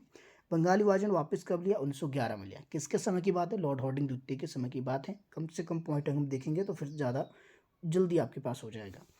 भारतीय संसद ने किस वर्ष गृह राज्यों के लिए संबंधित अधिनियम पारित किया? ये तो मैंने आपको बातों बातों में दो तीन बार बता दिया है कि पार्ट सी के लिए जो एक संसद में एक अधिनियम पारित किया गया था 1951 की ये बात है। तो यहाँ पे हिमाचल प्रदेश को भी 1951 में जो पार्ट सी का आपके पास राज्य बनाया गया था, और 56 तक आपके पास हिमाचल पार्ट सी था। 56 के बाद आपने देखा होगा कि 1941 तक तो आपके पास केंद्र शासित प्रदेश था। ये छोटे छोटे फैक्ट इसको लिंक कर कर चलेंगे तो फिर आपको याद करने में ज़्यादा समस्या नहीं रहेगी। भारतीय राष्ट्रीय कांग्रेस की स्थापना का जो विचार एओ ह्यूम को आया था, कब ये स्थापना हुई थी? 1885 के समय की बात है, 28 दिसंबर। अगर आपको पर्टिकुलर डेट आपसे पूछी जाए तो वो भी आपने याद रख लेना, 28 दिसंबर की ये बात है। कुक्ति वन्यजीव अभयारण्य हिमाचल प्रदेश के किस जिला में है? तो कुक्ति वन्यजीव अभयारण्य शॉर्ट्स में भी मैंने डाला था, जो आपके पास एचपीजीके के शॉर्ट्स में आजकल देखते हो शॉर्ट्स मैंने डाले हैं। तो डिस्ट्रिक्ट चंबा से संबंधित है, ऑप्शन जो बी दिया था यहाँ पे बिल्कुल आपके पास राइट हो जाना था। नेक्स्ट पे चलते हैं। अगला क्वेश्चन आपके पास है, उच्च न्यायालय की प्रथम महिला न्यायाधीश आपके पास कौन थी? तो उच्च न्यायालय की प्रथम महिला न्यायाधीश आपसे पूछा गया है, ध्यान से देखना। उच्च न्यायालय कहा गया है, सुप्रीम कोर्ट नहीं है। अगर आपके पास सुप्रीम कोर्ट दिया होता या सर्वोच्च न्यायालय दिया होता तो आपके पास यहाँ पे अलग आंसर आपके पास आना था। उच्च न्यायालय है तो आपके पास लीला सेठ, ऑप्शन जो डी दिया था ये बिल्कुल आपके यहाँ पे सही हो जाना था। बहुत से स्टूडेंट यहाँ पे कंफ्यूज होते हैं। संविधान सभा की पहली बैठक बातों बातों में बहुत बार अभी मैंने एक्स्ट्रा फैक्ट के साथ बता दिया है, 9 दिसंबर को आपके पास देखने को मिलती है, 9 दिसंबर 1940 को। तो यहाँ पे ऑप्शन जो आपके पास सी दिया था 9 दिसंबर 1946, ये आपके पास यहाँ पे राइट हो जाना था। अगला क्वेश्चन, लोकसभा में राष्ट्रपति कितने सदस्य मनोनीत करता है? तो ये भी बिल्कुल बेसिक से क्वेश्चन है। अब ऐसा हो सकता है कि मुझे बेसिक लग रहे हो, जो पहली बार पढ़े उन्हें ना लगे। तो लोकसभा में आपके पास राष्ट्रपति 2 सदस्यों को मनोनीत कर सकते हैं। तो ऑप्शन यहाँ पे फर्स्ट दिया था बिल्कुल आपके यहाँ पे ठीक था। कुछ को 12 लगेगा, तो 12 कहाँ पे करेगा? ये आपके पास राज्यसभा में। राज्यसभा के सदस्यों को चयनित होने हेतु न्यूनतम आयु, तो राज्यसभा का अगर आपको सदस्य बनना है तो मिनिमम एज आपकी कितनी होगी? 30 आपके रहेगी। तो राज्यसभा के सदस्य बनने के लिए कम से कम आयु कितनी होती है? 30 वर्ष आपके पास देखने को मिलेगी। अगर आपको लोकसभा का सदस्य बनना है तो फिर आपके पास यहाँ पे 25 आपकी मिनिमम एज आपके देखने को मिलती है। राज्यसभा, लोकसभा, विधानमंडल, संसद और विधानमंडल की अलग मैंने वीडियो डाली है, उसमें देख लेना। उसमें बहुत से टॉपिक आपके क्लियर हो जाएंगे। इस संबंधित अगर आपको नहीं समझ में आता है, याद नहीं होता कि किसके लिए कितनी कितनी आयु आपकी होगी, मुख्यमंत्री बनने के लिए कितनी है, प्रधानमंत्री बनने के लिए कितनी है, राष्ट्रपति बनने के लिए, उस वीडियो के अंदर एक के अंदर बहुत सी चीज़ें आपको क्लियर हो जाएगी। देख लेना एक बार प्लेलिस्ट में जाकर, उसमें पॉलिटिकल का एक अलग से बना है फोल्डर जो प्लेलिस्ट के अंदर, तो उसमें पॉलिटी वाले में देख लेना। संसद करके एक अलग सी वीडियो का लिए टॉपिक होगा, उसमें मिल जाएगा आपको वो सारा कंटेंट। संसद के किस सदन को प्रतिनिधि सभा, सभी को पता है जनता का जो सदन है प्रतिनिधि सभा भी इसको कहा जाता है। तो आपके लोकसभा आपके पास रहेगा। ऑप्शन जो फर्स्ट था ये बिल्कुल आपके पास यहाँ पे राइट हो जाएगा। संयुक्त अधिवेशन की अध्यक्षता कौन करता है? तो संयुक्त अधिवेशन ज्वाइंट सेशन, ये भी मैंने आपको आर्टिकल 108 की जब हम बात कर रहे थे, अध्यक्षता आपके पास हमेशा लोकसभा का अध्यक्ष करेगा। तो ऑप्शन जो सी था बिल्कुल आपके पास यहाँ पे ठीक हो जाएगा। शून्यकाल में भारत की जो शुरुआत है, या बात की जाए भारत में जो शून्यकाल भारत में ही शुरू हुआ था एक्चुअल में, कब ये शुरू हुआ था? एक प्रश्न आपसे ये पूछा गया है, ठीक है। तो यहाँ पे ऑप्शन जो दिए गए 1962, 1966, 1971, 1996। अब मुझे बहुत आसान से प्रश्न लग रहे हैं, तो 1962 में आपके पास शून्यकाल भारत में जो शुरू होता है, तो आप सभी को पता है भारत की ही देन है शून्यकाल, तो ये भी आपको पता होना चाहिए। किस सदन का सभापति उसका सदस्य नहीं होता? बहुत बच्चों वाले क्वेश्चन मुझे लग रहे हैं, पता नहीं आपको भी लग रही हो शायद। तो यहाँ पे राज्यसभा की अगर मैं बात करूँ तो राज्यसभा का जो सभापति होता है उसका सदस्य नहीं होता। तो राज्यसभा का सभापति आपको सब पता है, वाइस प्रेसिडेंट आपके पास उपराष्ट्रपति होते हैं, और उपराष्ट्रपति बनने के लिए मिनिमम एज भी आपके पास 35 ईयर रहती है। तो ऐसा नहीं है कि अगर आपके पास ये राज्यसभा का सदस्य जो है राज्यसभा का सभापति है तो इसके लिए मिनिमम एज 30 होगी, ऐसा नहीं है। 30 सिर्फ राज्यसभा के सदस्य बनने के लिए, क्योंकि उपसभापति इसका सदस्य नहीं होता, सिर्फ इसका एक पदेन सभापति के रूप में कार्य करता है। तो इसके 35 मिनिमम एज रहेगी। और बात की जाए तो उसका सदस्य होता है तो उसका सदस्य नहीं होता है, तो ये भी आपको पता होना चाहिए। सेरिकल्चर कृषि के किस प्रकार से संबंधित है? तो सेरिकल्चर ये बहुत सी इंपॉर्टेंट है, जैसे कि मछली पालन से कौन सा है, बागवानी से कौन सा है, अंगूरों से कौन सा है, रेशम से कौन सा है। यहाँ पे बात की जाए सेरिकल्चर की तो सेरी तो बहुत इंपॉर्टेंट आपके पास है, ये रेशम उत्पादन से संबंधित आपके देखने को मिलेगा। बात की जाए अंगूरों से तो विटीकल्चर आपके पास है। बात की जाए यहाँ तो पीसी कल्चर है। इसके अलावा जो हॉर्टिकल्चर आपके पास देखने को मिलेगा, तो ये इंपॉर्टेंट है। कल्चर भी एक बार आप गो थ्रू कर लेना, थोड़े से 8-10 है, 8-10 हो जाएंगे आराम से। भरतनाट्यम किस राज्य का जो है शास्त्रीय लोक नृत्य है? शास्त्रीय लोक नृत्य एक्चुअल में है, ये शास्त्रीय नृत्य नहीं कह सकते, शास्त्रीय लोक नृत्य आपके पास है। लोक नृत्य तो बहुत से, लेकिन ये शास्त्रीय लोक नृत्य है, इस कारण ये इंपॉर्टेंट है। ये भी ज़्यादा नहीं है, 7 से 8 आपके पास है, इससे ज़्यादा नहीं है। इनको एक बार आपने देख लेना, ये सारे आपके पास इंपॉर्टेंट है। भरतनाट्यम कहाँ से? आपके पास तमिलनाडु से हैं। बाकी आंध्र प्रदेश से कौन सा है, केरल से कौन सा है, असम से कौन सा है, इसको आपने देख लेना। शायद मैंने वीडियो के माध्यम से प्रोवाइड किया है, उसमें आपको मिल जाएगा। अलग से एचपी टेट का एक अलग से फोल्डर भी मैंने बनाया, अगर उसमें जाकर आप सारी वीडियोस देख पाते हो। अभी लगभग आपके पास 20 से लेकर 25 डेज है, 25 डेज से ज़्यादा ही आपके पास है। तो मुझे लगता है अगर वो सारी वीडियो आप ईमानदारी से भी देखोगे तो यहीं से आपके एचपी टेट क्लियर हो जाएगा निस्संदेह। भारत में शहनाई वादक के लिए प्रमुख व्यक्ति आपके पास कौन थे? बिस्मिल्लाह खां, पंडित रविशंकर, जाकिर हुसैन और हाफिज खान। तो इसमें से अगर आप देखें तो बिस्मिल्लाह खान ऑप्शन जो फर्स्ट है, ये शहनाई वादक। ये तो आपने जब आपके जो है स्कूल में आप थे तो बिस्मिल्लाह खान से तो एक अलग से एक चैप्टर आता था, शायद हिंदी की बुक में था, तो वहाँ पे भी अगर आपने थोड़ा सा ध्यान में रखा हो तो वो चीज़ें भी आपको याद रह जाएगी। एचपीजी से क्वेश्चन है, चंबा रियासत की स्थापना किसने की? ध्यान से सुनना, यहाँ पे प्रश्न आपसे पूछा गया है चंबा रियासत की स्थापना किसने की। चंबा रियासत की अगर मैं बात करूँ अलग है, चंबा शहर अलग है। चंबा रियासत की स्थापना आपकी किसने तो की थी? इंपॉर्टेंट है, तो यहाँ पे ऑप्शन अगर बी देखिए तो मेरू वर्मन आपके पास यहाँ पे राइट हो जाएगा। चंबा शहर की जब भी बात की जाएगी तो साहिल वर्मन आपके पास इंपॉर्टेंट है। आगे चलेंगे, आपके पास खजियार को मिनी स्विट्जरलैंड का दर्जा, तो सभी को पता है भारत का मिनी स्विट्जरलैंड खजियार जो कि चंबा में देखने को मिलता है, इसका दर्जा जो है WP ब्लेजर द्वारा दिया गया था। कब दिया गया था?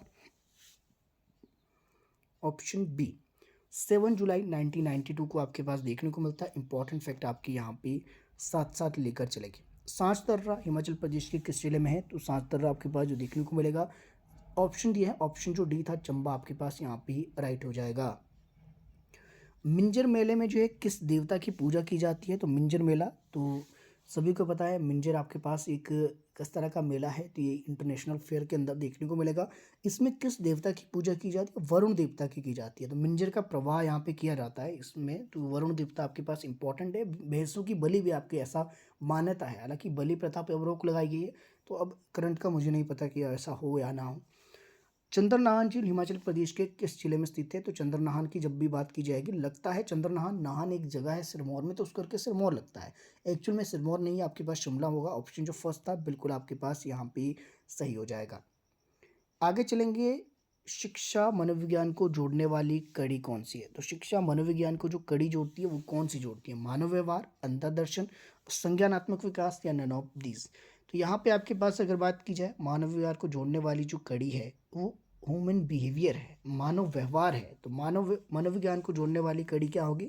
मानव व्यवहार। ऑप्शन जो फर्स्ट था यहाँ पे बिल्कुल ठीक हो गया। बुद्धि लब्धि की सामान्य सीमा आपके पास क्या है? तो IQ है, तो आपके पास कितने से कितना आपकी नॉर्मल इसको माना जाता है? तो आपके पास 90 से लेकर 110 के आसपास नॉर्मल इसको माना जाता है। तो किसके अकॉर्डिंग था? ये भी कई बार प्रश्न पूछा जाता है कि सामान्य जो बुद्धि लब्धि सीमा है 90 से 110, ये किसके अकॉर्डिंग है, किसके अनुसार ही आपके पास 90 से 110 रहेगी। बाकी अलग अलग जो आपके पास साइकोलॉजिस्ट थे उन्होंने तो अलग अलग आपके दिए, तो यहाँ पे सर्वमान्य यही है 90 से लेकर 110 अगर आपका IQ है तो सामान्य आपके पास बुद्धि लब्धि है आपकी।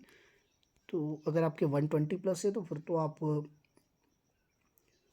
विशिष्ट वाले हो, फिर तो कुछ नहीं कर सकते। गेस्टाल्टवादी ने जो अधिगम सिद्धांत आपके दिया था, गेस्टाल्टवादियों ने अधिगम सिद्धांत दिया, कौन सा दिया था? इनसाइड थ्योरी आपके पास देखने को मिलती है। तो इनसाइड थ्योरी आपके पास किसके द्वारा दी गई थी? इनसाइड थ्योरी जो दी गई थी, ये दी गई थी आपके पास, तीन व्यक्ति थे। कौन कौन से थे? वर्दिमल, कोहलर, कॉफा। ये तीनों व्यक्ति इंपॉर्टेंट है, हालांकि नाम इसमें ज़्यादातर आपके कोहलर का देखने को मिलता है।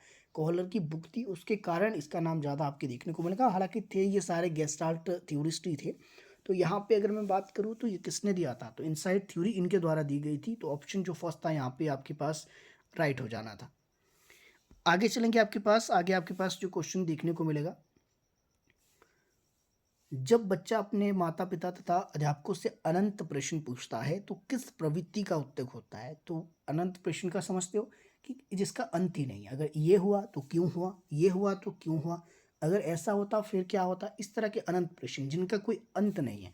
तो जब भी अनंत प्रश्न बच्चा पूछेगा, इसका मतलब क्या है कि बच्चे में आपके पास क्यूरियोसिटी ज़्यादा है जानने की, क्या चीज़ें हो रही है, क्यों हो रही है, अगर ऐसा हुआ तो ऐसा क्यों नहीं हुआ। ये बच्चे की क्यूरियोसिटी बताता है, किसका उत्तक है, बच्चे की जिज्ञासा आपके बताता है।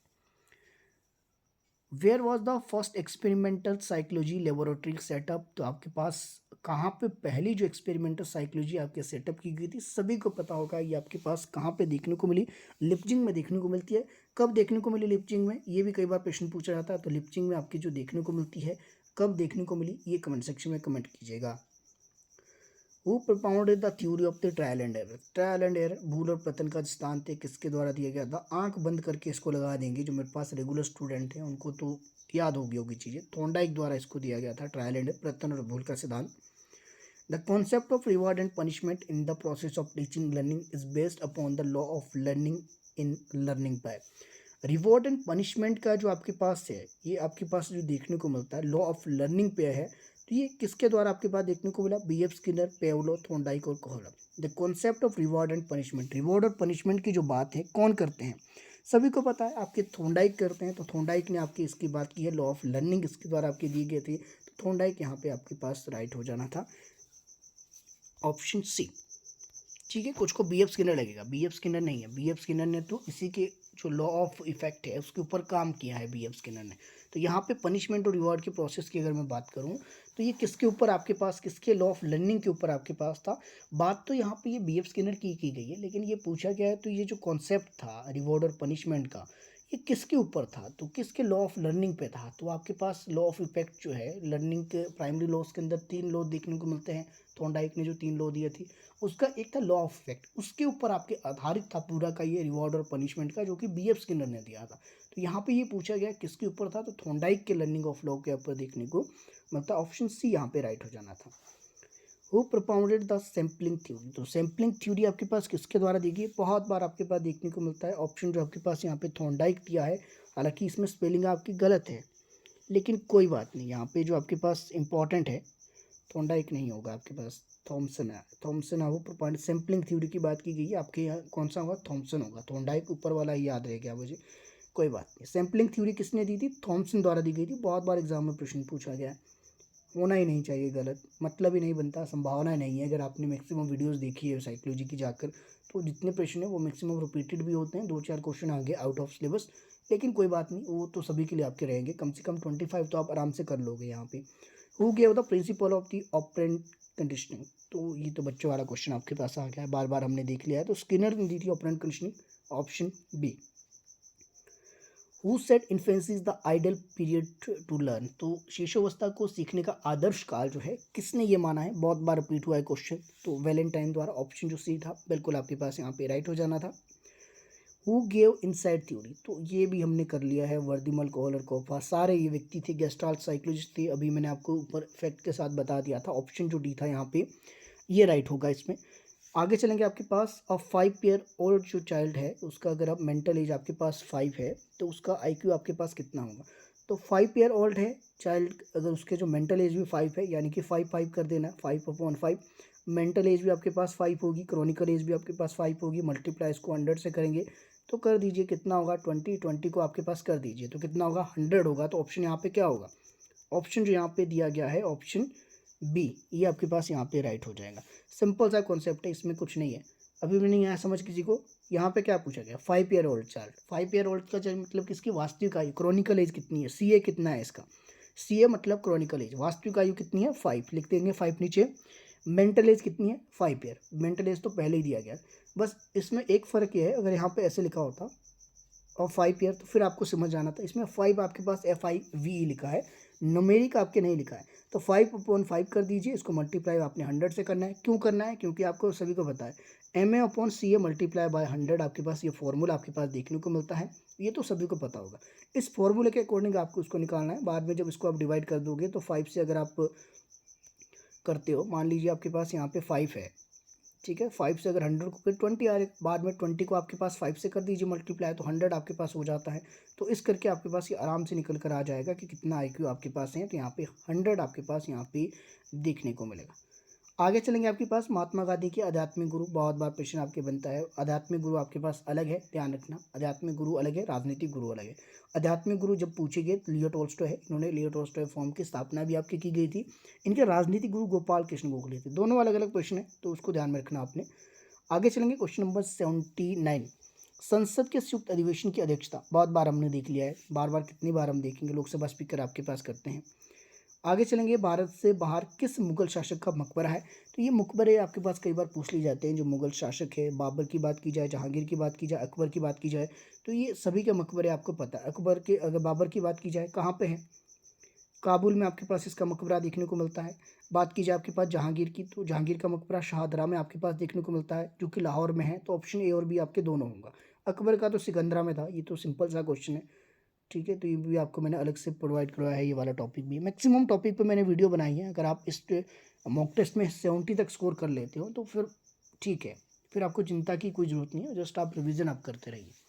सिरमौर प्रजामंडल की स्थापना, बहुत बार क्वेश्चन पूछा जाता है, 1939, ठीक है, सभी को देख लेना।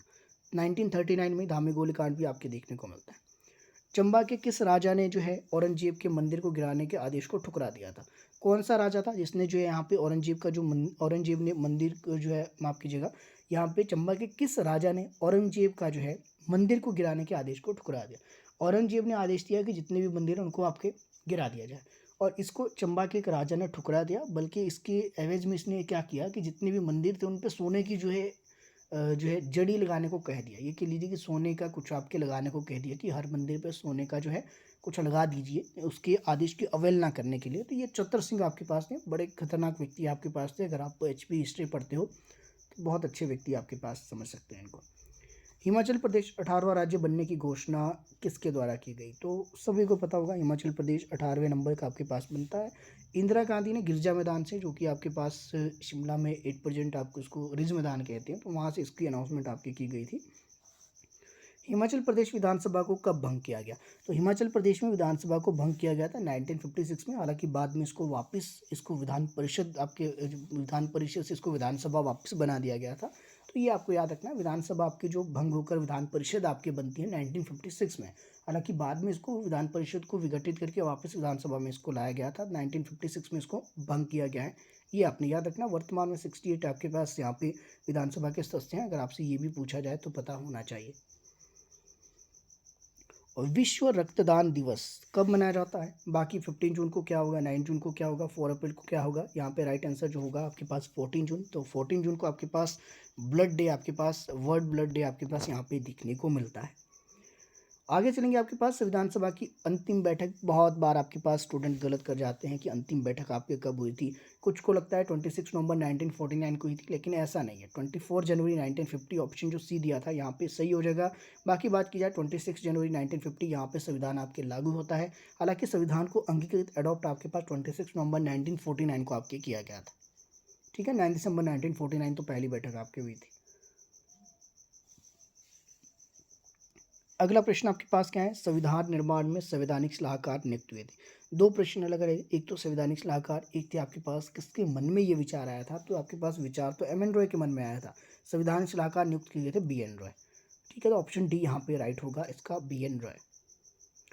हरमंदिर साहिब 8% का आपके हरमंदिर साहिब, ये आपके पास क्या है? गोल्डन टेम्पल आपके पास है। कहाँ पे? अमृतसर में जो गोल्डन टेम्पल है इसी को आपके हरमंदिर साहिब भी कहा जाता है। तो आपने इसमें परेशान नहीं होना। इसमें प्रश्न पूछा गया है कि किसने इसका जो निर्माण किया था, तो गुरु अर्जुन देव द्वारा इसका निर्माण किया गया था। अब प्रश्न आपके लिए है कि हरमंदिर साहिब के बाहर जो जलाशय है उसका निर्माण किसने करवाया था? अमृतसर की जो स्थापना है वो किसने की थी? किस सिख गुरु ने अमृतसर बसाया था? पहला प्रश्न। किसने जलाशय का निर्माण कराया? दूसरा प्रश्न। और हरमंदिर साहिब गोल्डन टेम्पल का निर्माण, ये तो मैंने आपको बता ही दिया, गुरु अर्जुन देव आपके पास सिखों के जो पांचवें गुरु थे। इंपॉर्टेंट फैक्ट आपके साथ साथ लेकर चलेंगे। बाबर ने पानीपत का जो पहला युद्ध है किसके साथ लड़ा? तो ये तो बताने की जरूरत है नहीं। बाबर का जो पहला युद्ध आपके पास है, इनमें से तो ऑप्शन है ही नहीं कोई, तो अब क्या इसमें लगाए? तो ऑप्शन इसमें डी आप लगा लीजिए। तो बाबर ने पहला युद्ध आपके पास किसके साथ लड़ा था? ऑप्शन आपके पास यहाँ पे दिया ही नहीं गया है, तो आप बता दीजिए किसके साथ लड़ा गया था। तो पानीपत का पहला युद्ध 1526 में आपके पास देखने को मिलता है। ये तो पता आपको होना ही चाहिए। ठीक है, नहीं पता है बाबर का तो इब्राहिम लोदी के साथ हुआ था, लिख लेना, कोई स्टूडेंट कष्ट करेंगे नहीं। बगदाद के खलीफा से मान्यता प्राप्त करने वाला पहला मुस्लिम शासक, तो पहला मुस्लिम शासक कौन था जिसने खलीफा की आपकी उपाधि ली थी? आपके पास इल्तुतमिश, जो आपके पास कुतुबुद्दीन आपके पास देखने को मिलता है। ठीक है, तो ये इंपॉर्टेंट है, इल्तुतमिश कुतुबुद्दीन, तो ये पूरा नाम आपके पास है। कुतुबुद्दीन ऐबक अलग है, कुतुबुद्दीन बख्तियार अलग है, कुतुबुद्दीन खाजी अलग है। तो यहाँ पे इल्तुतमिश आपके पास यहाँ पे राइट हो जाएगा। आगे चलेंगे, आपके पास अढ़ाई दिन का झोपड़ा किसने बनाया? ये भी बहुत बार प्रश्न बनता है, दिल्ली सल्तनत से क्वेश्चन आपके बन जाते हैं। तो कुतुबुद्दीन ऐबक द्वारा बनाया गया था अढ़ाई दिन का, कई जगह इसको ढाई दिन का झोपड़ा भी कहा जाता है, एक ही बात है दोनों। कुतुब मीनार का जो निर्माण है स्टार्ट इसने किया था, कुतुबुद्दीन ऐबक ने, हालांकि कंप्लीट आपके पास इल्तुतमिश द्वारा इसको किया गया था। संविधान की किस अनुसूची में नगर पालिका की जो शक्तियां हैं, प्राधिकार और जिम्मेदारियों का उल्लेख आपके पास देखने को मिलता है? नगर पालिकाओं की शक्तियों प्राधिकार की जो बात की गई है किस में देखने को मिलता है? आपके पास जो ऑप्शन दिए गए हैं, ऑप्शन आपके पास यहाँ पे किसके अंदर देखने को मिलेगा? अनुसूची की बात की गई है तो 12वीं अनुसूची आपके पास नगर पालिका से संबंधित है। ऑप्शन जो बी था बिल्कुल आपके पास यहाँ पे ठीक हो जाना था। भारतीय संविधान के किस भाग में राजभाषा का उल्लेख है? भारतीय संविधान के किस भाग के अंदर राजभाषा आपके देखने को मिलेगी? राजभाषा वही वाली जो आपके पास कितनी भाषाओं को मान्यता प्राप्त है, वो राजभाषा वाला ही है। अब भाग की बात की गई कि किस भाग में एक्चुअल में आएगा, तो भाग आपके पास दिए गए 15, 10, 11 और 17। भाग 17 में आपके पास राजभाषा का उल्लेख देखने को मिलता है। तो ऑप्शन आपके पास जो यहाँ पे डी दिया गया था, ये बिल्कुल यहाँ पे ठीक हो जाना था। आगे चलेंगे, विश्व का सबसे बड़ा और गहरा महासागर आपकी कौन सा है? तो विश्व का सबसे बड़ा भी है और गहरा भी है। कौन सा महासागर है? तो गहरे की बात की जाए तो अगर आपको एक चीज़ भी इनमें से पता है तो आप लगा सकते हैं। यहाँ पे दो क्लू गए, एक सबसे बड़ा पूछा गया और सबसे गहरा, तो प्रशांत महासागर है। प्रशांत महासागर में कौन सी जगह है जो सबसे गहरी है? ये भी प्रश्न बनता है। कीजिए ज़रा कमेंट सेक्शन में कमेंट कीजिए। हालांकि एचपी टेट में इतना नहीं जाया जाएगा। चलिए नेक्स्ट आपके देख लेंगे। नेक्स्ट आपके पास यहाँ पे देखने को मिलेगा, भारत का बिस्मार्क किसे कहा जाता है? बहुत बार प्रश्न पूछा गया है भारत का बिस्मार्क, रिपीटेड क्वेश्चन है। भारत का बिस्मार्क आपके इनमें से किसे कहा जाता है? तो आपके पास भारत का जो बिस्मार्क है वो आपके पास सरदार वल्लभ भाई पटेल, इन्हीं को लौह पुरुष भी कहा जाता है। तो पता होना चाहिए आपको, सरदार वल्लभ भाई पटेल। ऑप्शन जो फर्स्ट था बिल्कुल आपके पास ठीक था। हिमाचल के किस राजा को अजान बाहु के नाम से, अजान बाहु का मतलब होता है जिसकी जो बाजुआं हैं वो आपके पास घुटनों तक चली जाती हैं, तो अजान बाहु के नाम से किसे जाना जाता है? बहुत बार प्रश्न आपके देखने को मिलता है, राजा कैरी सिंह को। ऑप्शन जो फर्स्ट यहाँ पे दिया गया था ये आपके पास यहाँ पे सही था। हिमाचल प्रदेश जो है किस वर्ष संघ शासित प्रदेश बना? तो ये भी मैंने आपको बातों बातों में बता ही दिया था कि कब आपके बना। तो आपके पास पार्ट सी जो आपके पास देखने को मिला, ये 1956 तक आपके पास पार्ट सी रहा। तो 1971 तक की अगर मैं बात करूं तो यहाँ पे आपके पास ये संघ शासित प्रदेश आपके रहता है 1956 से लेकर 71 तक। मुख्य आयुक्त 1951 तक आपके रहा। ठीक है, 1951 तक मुख्य आयुक्त रहा था। उसके बाद आपके पास 1956 तक पार्ट सी के रूप में आपके देखने को मिलता है। आगे चलेंगे, आपके पास उदयपुर का प्राचीन नाम, प्राचीन नाम भी पूछ ले जाते हैं। हिमाचल प्रदेश में बहुत से स्थान ऐसे हैं कि आपके प्राचीन नाम किसका क्या है। तो उदयपुर का जो प्राचीन नाम है इसमें से क्या था? किरग्राम किसका था? कुल्लूत किसका था? दमेरी किसका था? दमेरी नूरपुर का था, कुल्लूत कुल्लू का था, किरग्राम आपके पास बैजनाथ का देखने को मिलता है। तो यहाँ पे क्या पूछा गया है? उदयपुर। तो उदयपुर में एक ही तो ऑप्शन आपके बच गया है, मारकुल। तो मारकुल जो आपके पास प्राचीन नाम है ये किसका देखने को मिलता है? उदयपुर का आपके पास यहाँ पे देखने को मिलता है। आज का अंतिम प्रश्न और आपकी जान में जान यहाँ पे आई होगी। प्रश्न आपके पास क्या है? इनमें से किस वेद को कर्मकांडी वेद कहा जाता है? तो यहाँ पे प्रश्न थोड़ा सा अटपटा है, आपके टाइपिंग मिस्टेक है। इनमें से किस वेद को जो है कर्मकांडी वेद आपके पास कहा जाता है? तो कर्मकांडी वेद इसमें से अथर्ववेद हो गया, ऋग्वेद, यजुर्वेद, सामवेद। सिंपल सा है, जिसमें कर्मकांड की बात की गई, यज्ञ संबंधी जो नियम और विधियों का जो संकलन है वो यजुर्वेद में आपके पास देखने को मिलता है। तो इसके अकॉर्डिंग आपके पास क्या हो जाना था? इसके अकॉर्डिंग आपके पास यहाँ पे जो राइट हो जाना था, ऑप्शन जो सी दिया गया था, यजुर्वेद आपके पास यहाँ पे इंपॉर्टेंट है। एक प्रश्न शायद इसके अलावा और बच गया है। हाँ, एक और प्रश्न आपके पास, अंतिम प्रश्न आपके पास ये रहेगा, किस मुगल शासक के काल को स्थापत्य कला का स्वर्ण युग आपके पास कहा जाता है? ऑप्शन आपके पास दिए गए हैं, औरंगजेब आपके पास, शाहजहां है, जहांगीर है, अकबर है। एक चीज़ और है, औरंगजेब का मकबरा कहाँ है पता होना चाहिए, शाहजहां का मकबरा, जहांगीर का मकबरा, अकबर का मकबरा। ये मकबरे आपके पास पता होना चाहिए। अलग से मैंने वीडियो आपकी डाली है, उसको जाकर आप देख लेना। फिलहाल हम बात करेंगे यहाँ पे किस मुगल शासक के काल को स्थापत्य कला का जो है स्वर्ण युग आपके पास कहा रहा है। स्थापत्य कला समझते हो? स्थापत्य कला, ठीक है, जिसमें आपके पास कलाकारी, चित्रकारी वगैरह, जो मूर्ति आपके पास है, मूर्तिकाल भी समझ सकते हैं, इस मूर्तियाँ वगैरह का जो निर्माण है, ये सारी चीज़ें आपके डेवलप हुई। तो कला से संबंधित जितना था ये आपके पास शाहजहाँ के समय की बात है। तो ऑप्शन जो यहाँ पे बी दिया गया था, शाहजहाँ, आपके पास यहाँ पे राइट हो जाना था। ठीक है, बाकी तो आपके पास ये ऑनलाइन क्लासेस वाले हैं कि आपके पास क्या क्या चीज़ें हैं, और तो इसमें आपके पास कोई इफेक्ट आपके रहा नहीं है।